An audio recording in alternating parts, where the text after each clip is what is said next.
guys, I'm Zindi. This is Health Talk TT and welcome back to my channel.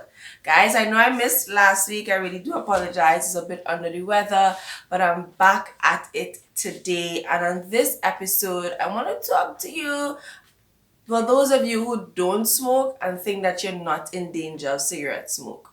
So yes, you guessed it. It's secondhand smoking that I want to discuss with you today. Now, my last video was on smoking, the good, the bad, and the ugly, and how it could affect you. I spoke about some toxins and what it could do to your body and the risk that you could experience as a smoker.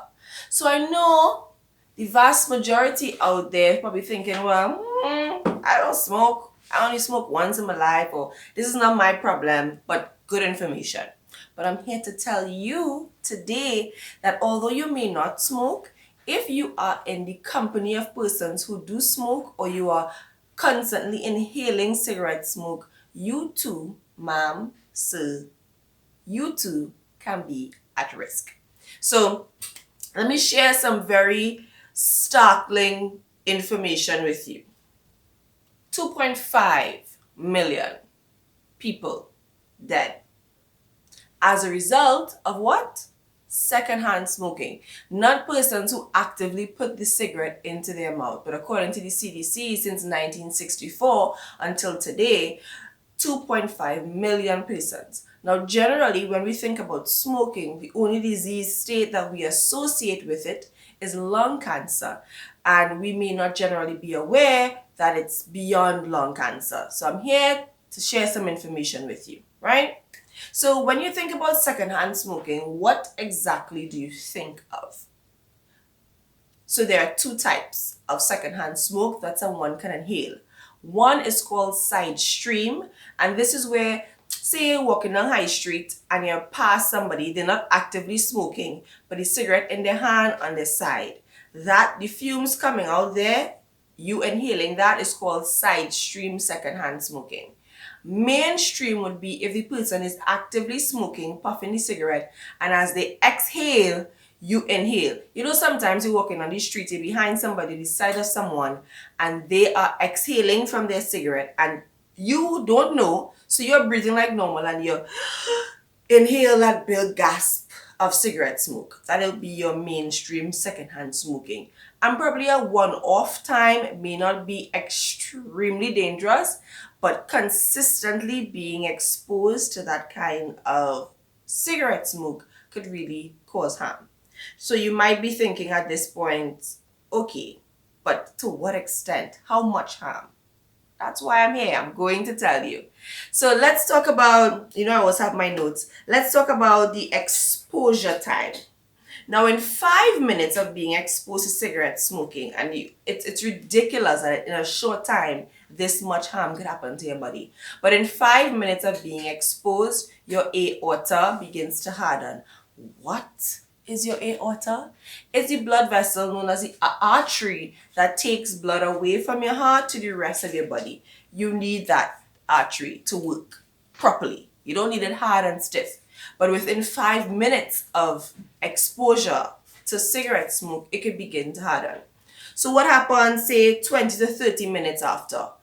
You begin to have excess in blood clotting.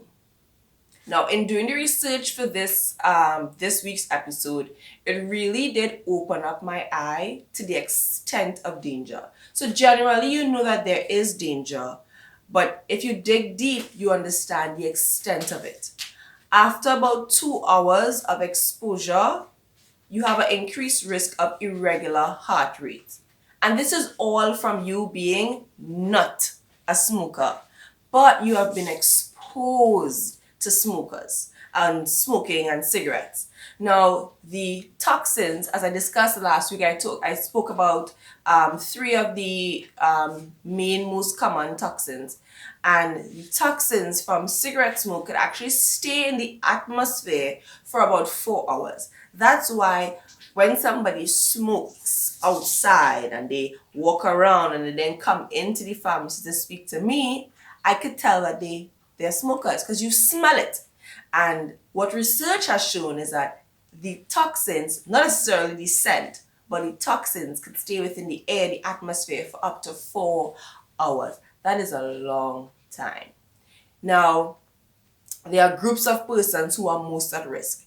For example, children and infants, from anything from triggering your asthma, which if you looked at my asthma video, you know I spoke about triggers.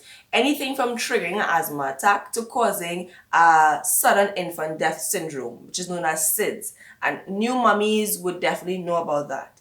It's a long range in between. And you have persons, of course, if you work in the service industry like bars and hotels, clubs where there persons are allowed to smoke and you are inhaling that during your work hours, it puts you at risk. But most at risk, in my opinion, are the pregnant women. Now, I don't know if this stood out to me now because a lot of my friends and family members are pregnant or just had babies, but this one stood out to me the most and I really want to share it with you before I finish this week's episode. For a pregnant woman, the risk is not just for baby, but it's also for her. Because everything that I explained before happens to the mother, and then it could also extend effects to the unborn child. Oxygen is restricted for both mother and child when mommy is exposed to secondhand smoking. And were you aware that secondhand smoke could contribute to low birth weight?